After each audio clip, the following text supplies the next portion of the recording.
Matin. On a besoin de ta grâce. Instruis-nous ce matin afin que Jésus-Christ seul soit glorifié en ces lieux pour la seule gloire de lui-même. Alléluia. Merci Seigneur. Gloire te soit rendue. Sois le souverain et roi de la terre, le maître des temps et des circonstances.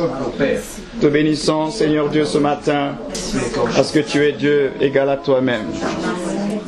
Glorifie ton nom. Nous avons besoin de toi, Seigneur, aujourd'hui plus que jamais.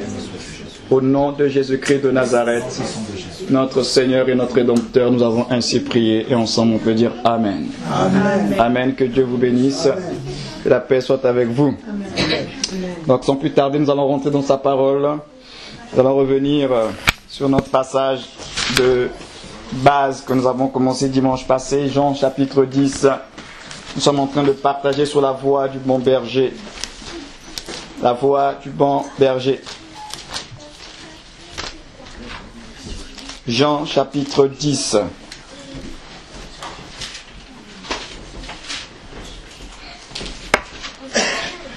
Verset 1er.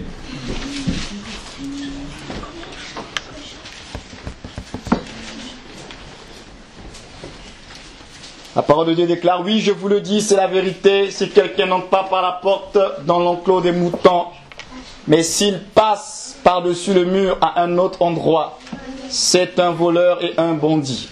Mais celui qui entre par la porte, c'est le berger des moutons. Le gardien lui ouvre la porte et les moutons écoutent la voix du berger. Il appelle ses moutons, chacun par son nom, et il les conduit dehors. Quand il les a tous fait sortir, il marche, la Bible déclare, il marche devant eux.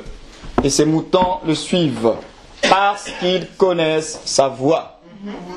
Ils ne suivront jamais, s'il vous plaît, ils ne suivront jamais quelqu'un d'autre.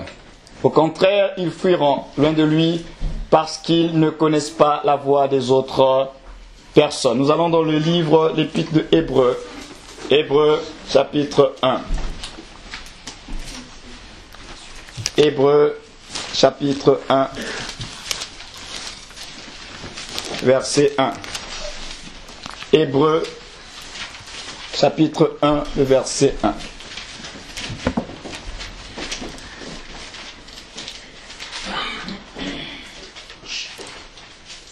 Hébreux 1 déclare ceci. Autrefois, Dieu a parlé aux ancêtres par les prophètes, et il leur a parlé souvent et de mille manières.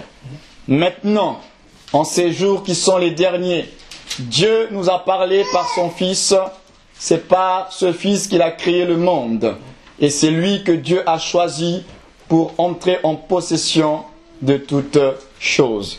Et enfin, nous allons terminer dans un célèbre texte de Job, que beaucoup connaissent d'ailleurs, Job 33, verset 14. Job 33, le verset 14. Parlons ici de la voix du bon berger. Pourtant, Dieu parle de différentes manières. Mais personne n'y fait attention. Il parle la nuit par des rêves, par des visions. Quand un profond sommeil saisit les humains et qu'ils dorment sur leur lit. Il ouvre leurs oreilles. Il les avertit une bonne fois pour toutes.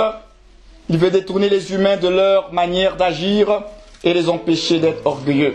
Ainsi, il préserve leur vie de la tombe. Il les empêche de suivre le couloir qui conduit au monde des morts. Mais Dieu corrige aussi l'être humain par la maladie qui le garde couché. Alors, il tremble de fièvre sans arrêt. Il est dégoûté de la nourriture. Il n'a plus d'appétit pour des bons plats. Il est très maigre, on ne voit plus que ses os. Il a déjà un pied dans la tombe, sa vie est au pouvoir de ceux qui font mourir. Mais un ange se trouve peut-être près de ce malade, un intermédiaire de Dieu pris entre mille, qui lui rappelle son devoir. L'ange a pitié de lui et dit à Dieu, évite-lui de descendre la tombe, j'ai trouvé le moyen de le délivrer. Voilà, la voix du bon berger. Dimanche passé, je disais que le Seigneur notre Dieu est le berger, mais il n'est pas le berger de tout le monde, il est le berger de celles qu'on appelle les brebis. Et c'était important de le savoir. Dieu n'est pas le berger de tout le monde. Notre Seigneur, il est le berger des brebis. Et les brebis de Dieu, du Seigneur, écoutent la voix de Dieu. Nous ne pouvons pas marcher avec Dieu, je reviens encore là-dessus, sans connaître Dieu. On ne peut pas faire entrer dans sa vie quelqu'un qu'on ne connaît pas. On a dit qu'il faut ouvrir la porte pour que le berger il entre. Mais si tu ouvres la porte à un étranger, tu t'exposes à beaucoup de problèmes. Parce que si tu fais rentrer dans ta maison un voleur, il va te voler. Tu fais rentrer dans ta maison un destructeur, il va détruire. Tu fais rentrer dans ta maison quelqu'un qui apporte des malheurs, il y aura des malheurs. Il faut savoir qui l'on reçoit chez soi. Donc, Jésus-Christ est le prince de vie, c'est lui qui incarne la vie. Lorsque nous recevons Jésus, nous recevons la vie. Et je vous disais dimanche passé que la porte, lorsqu'il frappe à la porte c'est un moyen d'accès. Il faut pouvoir l'accueillir sans que l'on te force. Et je vous ai dit dimanche passé qu'on n'oblige pas quelqu'un à recevoir le Seigneur. Jésus ne rentre pas par force dans nos vies. Il rentre dans des vies qui sont ouvertes. Il entre dans des vies où les personnes reconnaissent leurs besoins de lui. Si nous n'avons pas besoin de lui, il n'entrera pas. Il ne nous oblige pas à le recevoir. Donc, nous sommes en train de voir qu'il y a, comme je vous l'ai dit le dimanche passé, d'un côté les brebis et les boucs. Et je vous avais dit qu'il y a des boucs. Le problème aujourd'hui, c'est que nous avons qualifié l'église pour dire que l'église, ça ne va pas, l'église a des problèmes. Et ça, c'est un abus de langage. Parce qu'en réalité, l'église n'a pas de problème. L'église de Jésus-Christ, celle qui est invisible, celle qui est universelle, avec les brebis qu'il connaît. Hein. C'est parce que sur le plan local, nous avons dans les rassemblements toutes sortes de personnes. Et sur le plan local, dans nos rassemblements, étant donné que nous avons autant celles qui sont réellement nées de Dieu et celles qui ne le sont pas. Et donc, comme il y a tout ce désordre qui se passe sur le plan local, alors qu'est-ce qu'on dit? L'église, ça ne va pas. Les chrétiens font n'importe quoi. Or, le véritable enfant de Dieu ne fait pas n'importe quoi. L'église de Jésus-Christ, elle est pas une église qu'on peut dire que voilà, l'église, ça ne va pas. Non, l'église, elle est en train de grandir. L'église est en train de se purifier. L'église est en train de se sanctifier. C'est-à-dire, véritablement, les enfants de Dieu, ceux qui sont nés de Dieu, sont en train de le chercher, même en tâtonnant. Mais comme il y a des boucs dans la maison du Seigneur, ce qui fait qu'on a tous ces problèmes-là. Pourquoi? Parce qu'il y a des personnes qui n'ont pas un cœur ouvert à Dieu. Et je disais que la seule façon pour que le bouc devienne une brebis, il faut qu'il y ait une action surnaturelle de Dieu. Parce que lui seul change les cœurs de pierre en cœur de chair. L'homme ne peut pas changer son propre cœur. L'homme ne peut pas changer sa propre vie. Si ce n'est pas l'intervention surnaturelle de Dieu, nous-mêmes, là, nous sommes des témoins vivants. Chacun connaît sa vie. Si ce n'était pas Dieu, là, est-ce que nous serons ce que nous sommes devenus? Non. La grâce de Dieu est venue nous toucher et elle a changé en nous ce qu'on ne pouvait pas changer par nos propres efforts. C'est Dieu qui change un homme. Ce n'est pas notre philosophie, ce ne sont pas nos résolutions qui vont nous changer. C'est la parole de notre Dieu qui nous change. Mais la parole qui change, c'est la parole qui est écoutée par celles qui craignent Dieu. Ça dit les brebis. Il dit mes brebis entendent ma voix, ou bien écoutent ma voix, et qu'est-ce qu'elles font? Elles me suivent. Or, nous avons aujourd'hui des personnes qui écoutent, mais qui ne suivent pas. Et c'est là le problème. Le problème, c'est que nous écoutons, mais nous ne suivons pas. Or, celui qui dit qu'il est la brebis du Seigneur, tu ne peux pas dire que tu es une brebis de Dieu. Dieu parle et toi, tu ne bouges pas. C'est comme il y a une histoire dans la Bible où il y avait deux fils. Et le père dit au fils d'aller au champ, faire un travail. Il y a le premier fils plein de zèle qui a dit oui, je veux le faire, il n'y a pas de problème, je partirai. Finalement, il n'est pas parti. Et puis il y a celui qui, au départ, il a un peu boudé, il n'était pas trop chaud, et finalement, il est parti. Et la question, c'est qui était le bon fils? Celui qui a fait la volonté du Père. Celui qui a manifesté l'apparence de vouloir faire les choses et qui finalement ne les a pas faites n'était pas le fils. Dans nos communautés, nous avons plein de personnes comme ça. Nous manifestons une certaine apparence de vouloir faire des choses pour Dieu. Un zèle pour pouvoir faire les choses de Dieu. Mais finalement, on ne fait rien pour le Seigneur. Et on dit qu'on est enfant de Dieu. Or, n'est-ce pas lui qui a dit, dans le livre du prophète Malachie, chapitre 1, verset 6, « Si je suis un père pour vous, où est l'honneur qui m'est dû?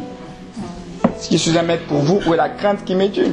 Parce qu'il dit, un fils honore son père. Honorer son père, c'est commencer par obéir à la voix du père. Donc, les boucs, ils sont têtus, pas d'humilité, rebelles. Ils ont l'esprit d'autosuffisance et ils aiment l'indépendance. Nous, on ne veut pas l'indépendance, nous on veut la dépendance à Dieu. La brebis dépend du berger. Aucun instant, un enfant de Dieu, si tu commences à te dire que tu peux y arriver seul sans Dieu, sache que tu n'es pas une brebis. Parce que celui qui a réellement compris son état, sa condition, ne peut pas dire qu'il peut faire sans Dieu. Je vous avais dit la dernière fois, tout ce que nous avons, nous possédons, c'est la grâce de Dieu. Que ce soit pour les chrétiens comme pour les païens. Tout ce que l'être humain est, c'est la grâce de Dieu. Parce que c'est Dieu qui donne le souffle de vie, ça commence par là. Aux païens comme aux chrétiens. Et sans ce souffle de vie-là, rien ne peut se faire. Si Dieu ne donne pas la vie, le païen ne peut pas aller travailler. Il ne peut pas faire ses affaires, il ne peut rien faire. Et ce souffle de vie, ça vient de Dieu. Donc finalement, c'est une affaire de la grâce de Dieu. C'est Dieu qui donne. Or nous, quelquefois, on oublie cet aspect de la grâce de Dieu. Et on fait les choses à notre manière. C'est pas possible. Si Dieu décide, là, c'est terminé pour nous. Les boucs. Alors Dieu nous parle de plusieurs façons, nous qui sommes les brebis du Seigneur. Et on va voir rapidement les différentes façons dont il nous parle pour terminer avec ce que je veux véritablement que nous puissions comprendre. Là, nous savons que à travers Hébreu, on a dit que Dieu nous parle à travers le Fils. Dieu nous parle à travers Jésus. Dieu est venu parler au monde à travers Jésus. En dehors du fait que la création elle-même nous parle de Dieu, nous révèle Dieu, nous donne des informations sur Dieu. Mais ça, c'est peut-être l'objet d'un autre message. La différence entre les informations que l'on a sur Dieu et puis la connaissance que l'on a de Dieu. Parce que c'est pas la même chose. Avoir des informations sur Dieu et connaître Dieu, c'est pas la même chose. La création nous informe sur Dieu. Mais la création ne nous permet pas de connaître Dieu. La création nous informe. Donc quand on regarde la lune, les étoiles, la mer, on se pose des questions, on dit certainement qu'il y a un Dieu, il y a une force, il y a une puissance qui a dû faire ça. Mais ces éléments ne nous permettent pas de connaître Dieu. Ça nous donne de l'information. Et à travers le Fils, Dieu est venu parler. Dieu nous parle, comme vous le savez, par le Saint-Esprit. L'Esprit de Dieu en nous nous parle. Et c'est Dieu qui nous parle. À travers, bien sûr, la parole écrite, la Bible, le Seigneur nous parle.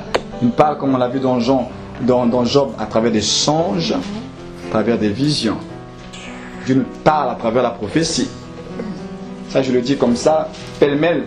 C'est l'objet d'enseignements plus approfondis. Dieu nous parle à travers les circonstances de la vie. Dieu nous parle à travers les souffrances et les douleurs que l'on peut avoir. Il a dit d'ailleurs dans sa parole, ce sont des moyens qu'il utilise aussi pour nous parler. Et Dieu nous parle bien sûr à travers les serviteurs de Dieu. Et le problème, encore une fois, ce n'est pas le fait que Dieu ne parle pas. Quelles que soient les différentes méthodes, les différents moyens que j'ai évoqués, la prophétie, les songes, les visions, la création, la Bible, le Saint-Esprit, tout ça, le problème c'est que nous n'écoutons pas Dieu. Le problème, il dit, Dieu parle tantôt d'une manière, tantôt d'une autre, mais c'est nous qui ne prenons pas garde. Pourquoi nous ne prenons pas garde? Pourquoi on ne veut pas écouter la voix de Dieu? Il faut se poser un certain nombre de questions. Parce qu'il y a certaines personnes qui disent que Dieu m'a parlé et pour d'autres, on les trouve assez anormaux. Comment Dieu lui a parlé? Il y a des personnes qui doutent même que Dieu puisse parler à d'autres personnes. Parce que si Dieu est tellement grand, Dieu est tellement immense, est-ce que Dieu lui a même parlé là? Oh non, le Seigneur m'a dit, le Seigneur m'a dit, oh lui se prend pour qui? Mais Dieu nous parle. Il y a des personnes qui ont appris à écouter la voix de Dieu, justement. Donc quand quelqu'un dit le Seigneur m'a dit, il sait pourquoi il dit ça. Donc, il ne faut pas qu'on se dise que non, lui aussi veut montrer quoi. Parce que Dieu parle tantôt d'une manière, tantôt d'une autre. Les brebis reconnaissent la voix du berger. Quand quelqu'un dit Dieu m'a parlé, en tant que brebis, il sait pourquoi il le dit. Et non, si la personne elle invente, ça c'est elle-même avec Dieu. Mais Dieu nous parle. Il dit mes brebis entendent ma voix. Et elles me suivent. C'est pourquoi si on reste seulement sur ça, frères et sœurs, comment nous pouvons dire que nous suivons le Seigneur, nous sommes les brebis du Seigneur, mais nous n'écoutons pas la voix de Dieu? Quand on voit notre propre vie, on ne marche pas selon le Seigneur. On entend des choses sur Dieu, mais on ne marche pas. C'est-à-dire qu'il y a une incompatibilité. On ne peut pas dire que je suis la brebis, mais en même temps je marche à ma manière. C'est pas possible.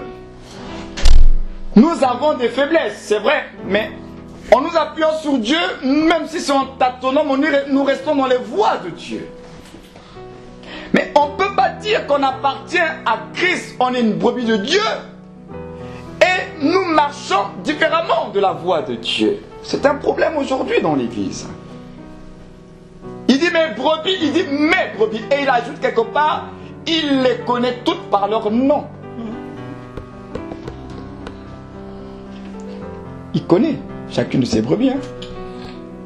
Mais il dit non, ces brebis-là qui sont à moi, dit le Seigneur, elles écoutent ma voix et elles me suivent. Comment elles font pour écouter la voix du berger? Comment elles font pour écouter la voix du berger? Comment elles font pour écouter la voix du berger? Comment elles font pour écouter la voix du berger? À votre avis, comment elles font? Comment elles font? Comment? Ben, je vais reposer la question autrement. Comment peut-on arriver, voilà, à écouter la voix de Dieu?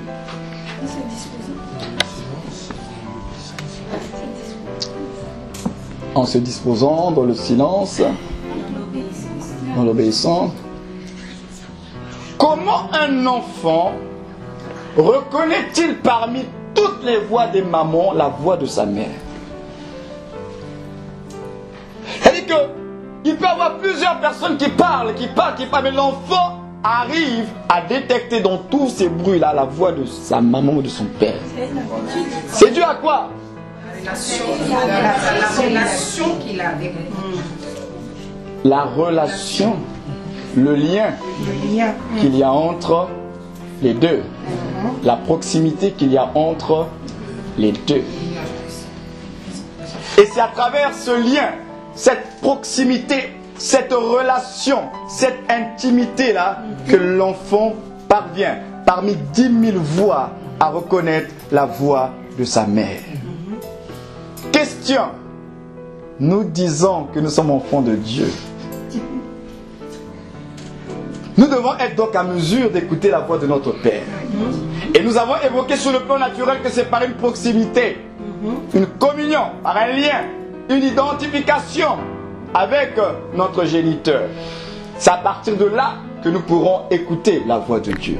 Mais si je ne suis pas en relation avec Dieu, question encore une fois, comment être en relation avec Dieu? Ou en communion, si vous voulez, avec Dieu. À travers la prière. Prière, méditation. Donc, si un enfant de Dieu ne prie pas, c'est-à-dire ne communique pas avec Dieu, si un enfant de Dieu ne s'imprègne pas de la parole de Dieu, le livre, comment pourra-t-il écouter la voix de Dieu puisque Dieu est esprit? C'est pas possible. Nous voulons que Dieu nous parle. Seigneur, parle-moi, Seigneur, parle-moi. On va dans des retraites et dans les jeûnes pour que Dieu nous parle. Mais comment tu veux que Dieu te parle alors que les moyens que Dieu nous a donnés pour pouvoir l'écouter, nous les avons à notre disposition? Nous devons être dans la communion, aimer la communion, aimer la lecture de sa parole. Ce n'est que plus je m'imprègne de sa parole, je reçois la pensée de Dieu. Je reconnaîtrai la voix de Dieu. Mais si je ne suis pas imprégné de sa parole, si je ne suis pas en communion avec Dieu, quand il y aura plusieurs voix qui vont s'élever, comment je saurai que c'est Dieu qui me parle? tu vas savoir. Ce n'est pas un truc comme ça qui arrive comme dans les films de science-fiction, puis subitement tu entends une voix qui part dans le ciel. Hein. C'est d'abord lié à ta communion, ta relation avec lui. L'esprit qu'il a mis en toi, là, c'est son propre esprit. Ça veut dire que l'esprit de Dieu en nous, le Saint-Esprit, c'est lui qui reconnaît notre filiation et qui nous pousse à l'appeler notre Père. Dieu nous parle, mais nous n'écoutons pas. Pourquoi on n'écoute pas Dieu? Parce qu'on n'est pas en communion avec lui. Parce qu'on ne lit pas, on ne médite pas sa parole. C'est ça le problème. Plus nous connaîtrons la vérité, c'est pourquoi j'aimerais vous dire une vérité importante. Ça ne sert à rien de faire des recherches et des études sur la démonologie, les différents noms des démons, la hiérarchie dans le monde spirituel. Là. Cherchez à connaître d'abord le Seigneur Christ. C'est-à-dire que cherchez à connaître la vérité. Parce que plus vous connaîtrez la vérité, vous allez déceler le mensonge. Or, vous voulez étudier le mensonge et négliger la vérité de côté. Comment vous allez vous en sortir? Et c'est l'erreur que beaucoup de chrétiens font. Au lieu de chercher à connaître Christ qui est la vérité, à découvrir Dieu à travers Jésus, on est là dans plein d'histoires de démonologie à droite et à gauche, les noms des démons et leur hiérarchisation. Et après, on est dans la confusion. C'est pourquoi moi je vous encourage à connaître la vérité, pas autre chose. Hein. Parce que quand tu es imprégné de la vérité, quand un corps étranger entre, tu sens qu'il y a quelque chose qui ne va pas. Tu le sens. Parce que tu es tellement imprégné de la vérité. Mais si tu n'es pas imprégné de la vérité, tu te retrouves dans ce méli-mélo, là, cette confusion-là. Et on peut te balloter à droite et à gauche. Parce que nous ne sommes pas imprégnés de sa parole. Mes brebis, écoute ma voix et me suivent. Donc c'est deux choses. Je dirais même trois. Il dit mes brebis, pas les brebis. D'abord celles qui lui appartiennent. Il faut d'abord être sûr que je lui appartiens. Ça commence par là. Et après, écouter la voix. Maintenant que je lui appartiens, je dois écouter sa voix. Et troisièmement, je dois suivre la voix. Ce qu'elle me dit de faire. Or, si tu n'es pas la brebis, tu ne peux pas écouter la voix. Si tu n'es pas la brebis du Seigneur, tu n'es pas né de Dieu, tu n'écouteras pas la voix de Dieu. Et si tu n'écoutes pas la voix de Dieu, tu ne feras pas ce que Dieu attend de toi. Donc il faut d'abord être sûr, est-ce que je suis né de Dieu? Est-ce que je suis une brebis du Seigneur? Ça sera plus facile pour moi de l'écouter parce que j'ai tout à gagner en écoutant mon berger que de ne pas l'écouter. C'est important de le savoir. Et pourquoi lorsque nous lisons justement le regard d'un homme dans la Bible, et puisqu'on va terminer par là, David, sur cette histoire de berger et de brebis, regardez la profondeur de David dans son fameux psaume qui est chanté partout, mais que nous ne réalisons pas toujours, le psaume 23. Pourquoi ce psaume-là existe, tout le sens, la raison d'être de ce psaume-là. Psaume 23. L'Éternel est mon berger. On chante ça et on est heureux de chanter ça. Mais vous savez ce que ça veut dire tout ça là, l'Éternel est mon berger? L'Éternel est mon berger, c'est la voix, c'est la prière d'une brebis. Donc je me mets dans une position de brebis. Et je parle parce qu'il est le berger de qui? Berger des brebis. L'Éternel est mon berger, je ne manque de rien. Je ne manque de rien. À votre avis, pourquoi une brebis peut arriver à dire cela?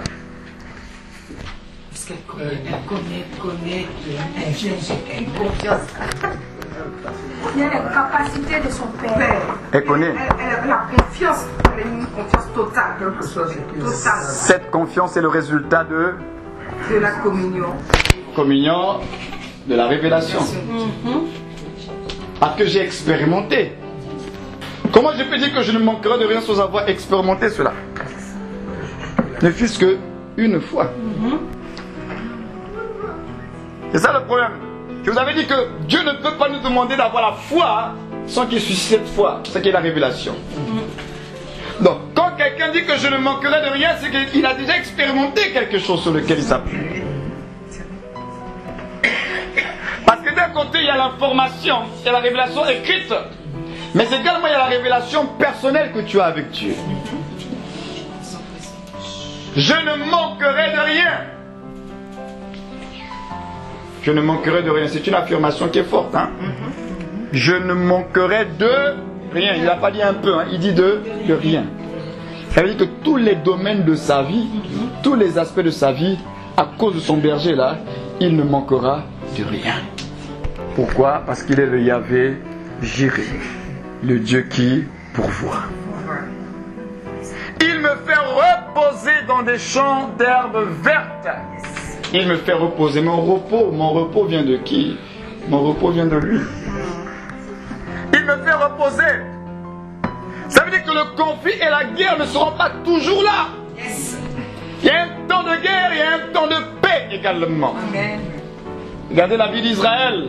David incarnait le temps de guerre, Salomon incarnait le temps de paix. Pendant le règne de David, ce n'était que la guerre. Pendant le règne de Salomon, c'était le règne de la paix. Il y avait le temps de la guerre, il y a un temps de paix. Et cette paix, elle vient de Dieu. Parce que quand vous lisez l'histoire de Salomon, qui a calmé tous les peuples autour de Salomon là, pour ne pas que pendant son règne, il soit troublé, c'était l'Éternel. C'est l'Éternel qui a fait en sorte que pendant le règne de Salomon, qu'il y ait la paix. Ce n'est pas Salomon qui allait imposer la paix. C'est Dieu qui a permis qu'il y ait la paix. Il y a un temps de guerre, il y a un temps de paix. Et cette paix, ce repos, il vient de l'Éternel qui est notre berger. Donc dans ta vie, si tu traverses des temps de trouble et de confusion, sache que Dieu est le Dieu qui donne le repos. Il me conduit au calme près de l'eau. Il me rend des forces. Il me rend des forces. Il me rend des forces. La Bible dit que ceux qui se confient en l'Éternel renouvellent leurs forces. Nos forces sont renouvelées en nous confiant en Dieu. C'est lui qui va renouveler. En réalité, c'est même pas toi. Toi, tu te disposes juste devant le Seigneur. C'est lui qui renouvelle les forces. Parce que tu te confies en lui. Seigneur, je me sens si faible. Tu confesses ta faiblesse. Seigneur, j'ai besoin de toi. Là, je suis faible. Aide-moi dans ma faiblesse. C'est Dieu qui renouvelle, c'est pas toi.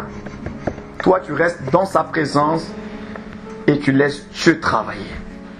Mon reconnaissant tes incapacités. Parce qu'en réalité, nous sommes capables de rien si ce n'est que la grâce de Dieu. C'est Dieu qui nous donne la force. C'est lui qui nous donne cette force-là. Il me guide sur le bon chemin pour montrer sa gloire. Vous savez, parole de vie dit des choses là quand même. Il me guide sur le bon chemin. Il me guide sur le bon chemin pour montrer sa gloire. Il me guide. C'est lui qui me conduit. Ce n'est pas moi qui me conduis, c'est lui qui me conduit. Sur le bon chemin. Donc ça veut dire que quand Dieu conduit quelqu'un, même si apparemment selon nos 5 sens, les choses semblent être difficiles. C'est pas parce qu'il y a la difficulté sur le chemin que Dieu t'a placé que ça vient pas de Dieu. Hein? Parce que quelquefois on a l'impression que les chemins de Dieu, tout doit être facile. Ce qui est de Dieu, il ne doit pas avoir d'obstacle. Et c'est ça, on a été formaté comme ça. Alors que les chemins de Dieu peuvent avoir des difficultés, peuvent avoir des montagnes qu'il faudrait justement affronter. Les chemins de Dieu, ce n'est pas le tapis rouge. Hein? Cet évangile où avec Dieu tout est aplani, tout est... Non, attention.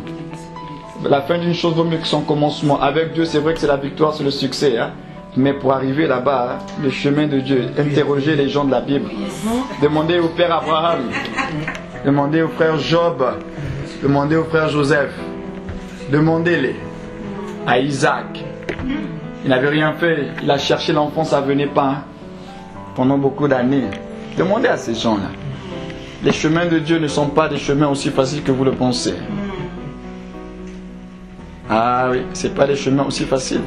Ce qui fait qu'à un moment donné, effectivement, on se dit, ah, est-ce qu'on va y arriver? Vous savez, quand vous arrivez à le dire, c'est parce qu'effectivement, c'est notre chair qui parle.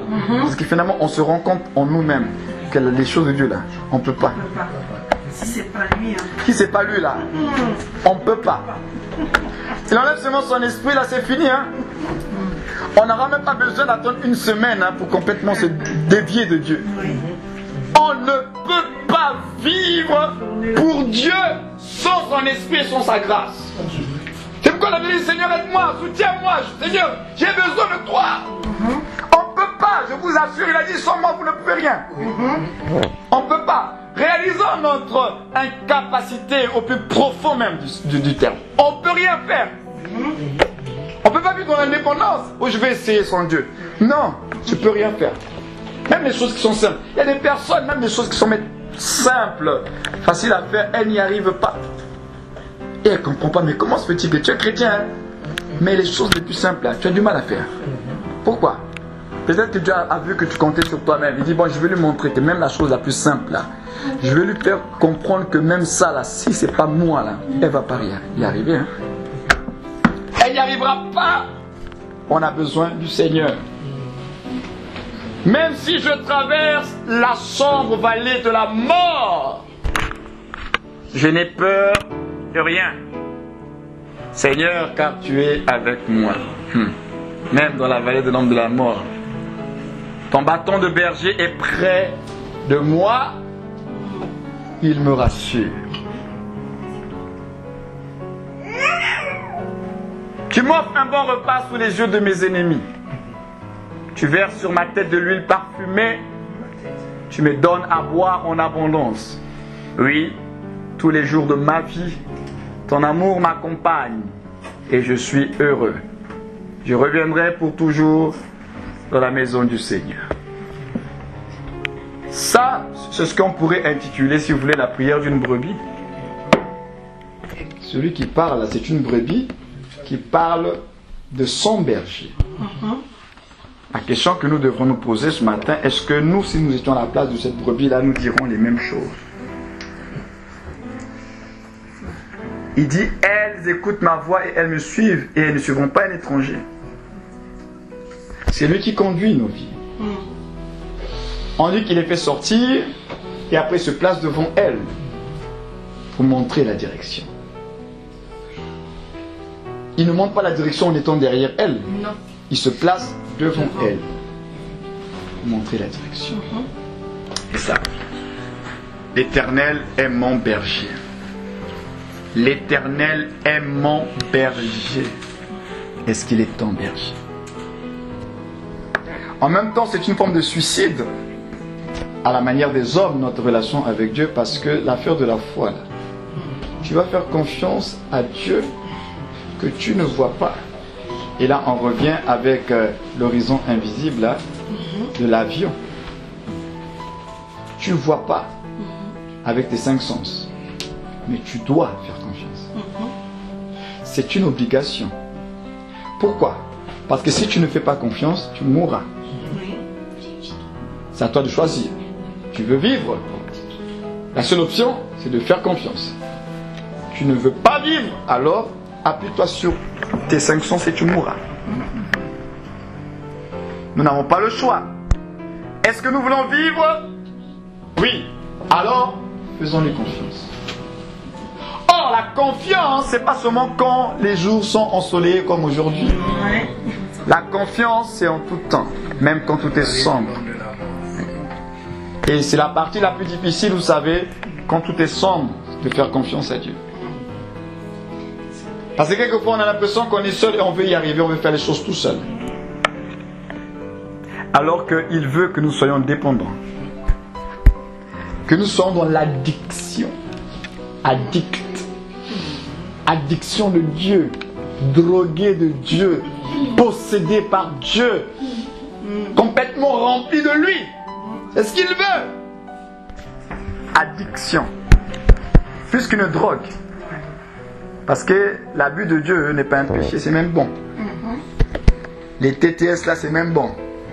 Parce qu'à un moment donné, on dit non, ils sont trop spirituels, les TTS. Les TTS, ils se prennent pour qui? Même parmi les chrétiens. Au lieu que la consécration d'un frère t'encourage, on a entendu ça, lui il se prend pour qui?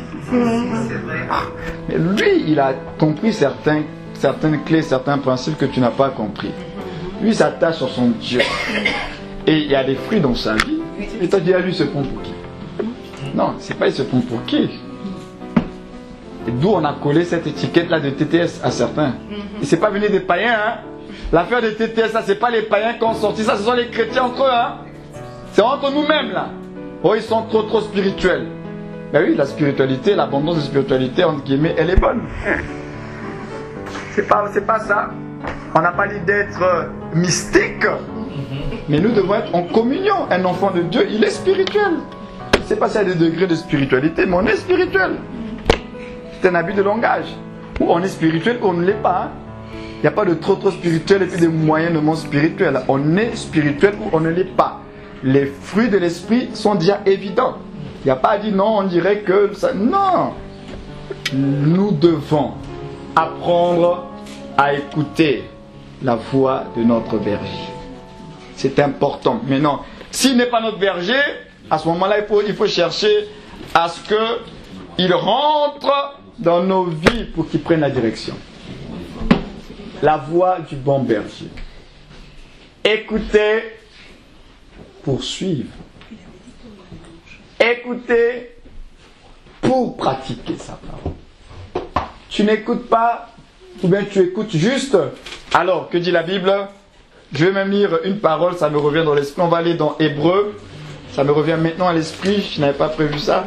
Et il y a une parole qui me revient dans Hébreu.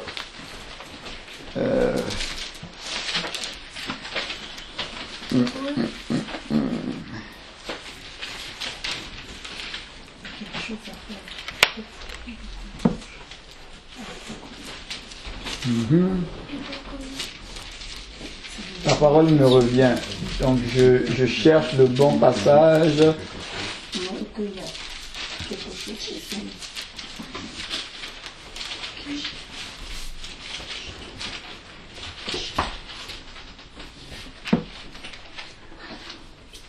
Je cherche le bon passage.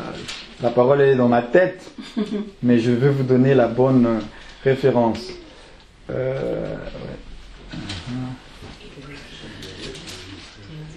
On dit la pluie, on parle d'une terre qui reçoit la pluie en son temps. Je ne sais pas s'il y a des lecteurs de la Bible qui pourront se retrouver. On dit que la terre, elle reçoit la pluie en son temps, sa saison, mais elle produit des ronces et des épines au lieu de produire la vie. Là, je vais paraphraser le passage. Hein. On dit que c'est une terre qui reçoit tout le temps la pluie qu'il faut, mais malheureusement, elle ne produit pas les fruits qu'il faut, mais elle produit plutôt des ronces et des épines. Et c'est assez curieux.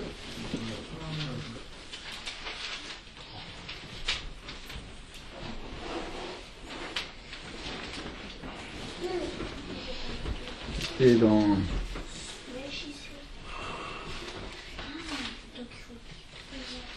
Une chose est certaine, c'est que lorsque vous retrouverez ce passage-là,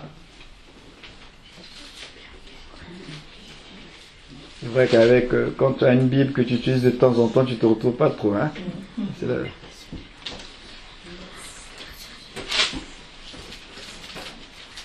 Bref, on ne va pas perdre du temps là-dessus.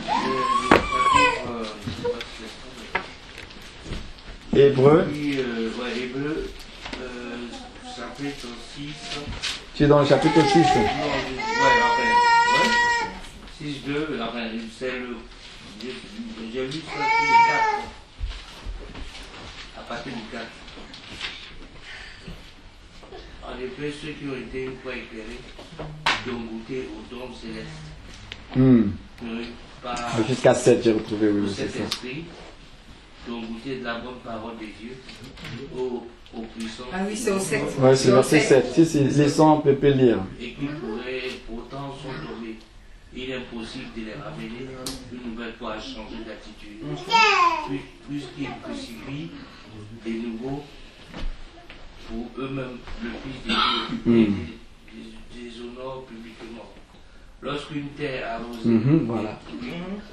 fréquentée produit des plantes, c'est ça? Oui, c'est ça. Vas-y, continue. Des plantes utiles à ceux pour qui elle reçoit de sa part des bénédictions. Mais continue. si elle produit des ronces et des chagrons, elle est jugée sans valeur, bien près d'être maudite. Et on finit par y mettre le feu. Voilà, amen.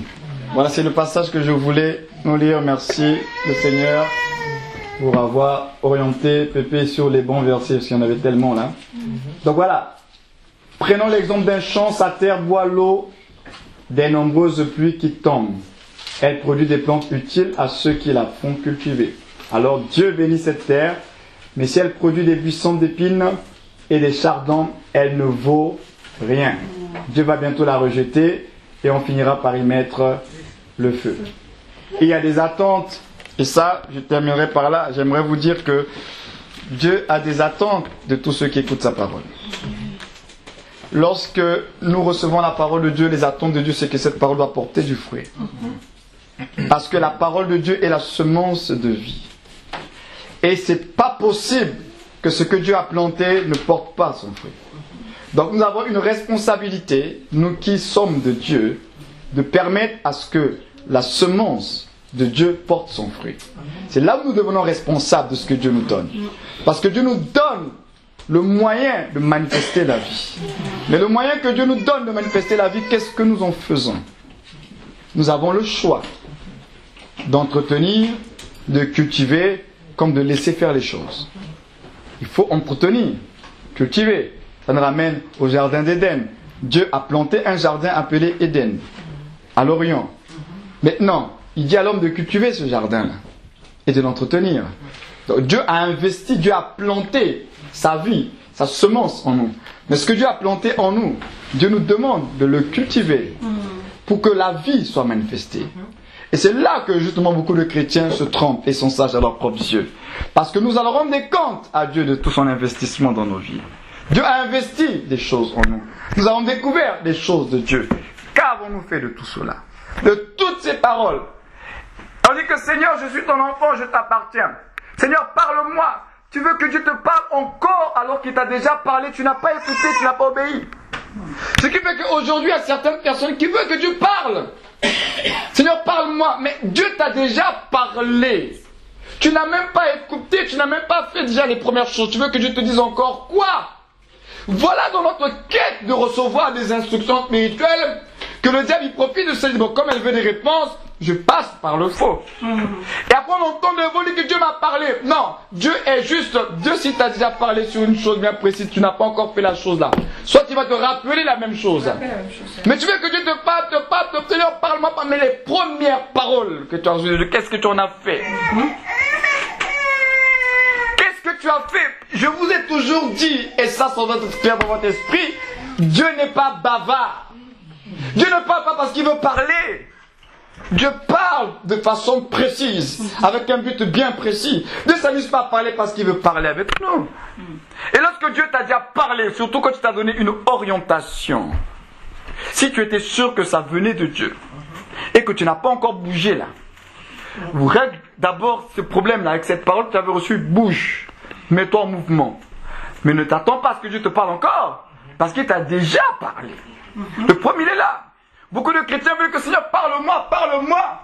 Moi, j'ai appris avec le Seigneur que, comme Dieu t'a déjà dit une chose, à moins qu'il rappelle la chose à travers des prophéties, des personnes, des circonstances, il va te rappeler la chose qui n'a pas encore été faite. Mais il ne va pas te donner une nouvelle chose. Tant que la première chose n'a pas encore été faite, il ne te donnera pas quelque chose de nouveau. C'est quelle la différence entre éclairer et guide-moi ou parle-moi? Et ça dépend de notre besoin. Il peut te guider. Il te donne une orientation. Guider, c'est une orientation. Oui, on a besoin d'une orientation. Ça, c'est différent. Dieu te donne une orientation et quand il te l'a donnée, tu es sûr que tu l'as reçue de Dieu, tu marches. Or, il y a des personnes qui reçoivent mais qui ne bougent pas.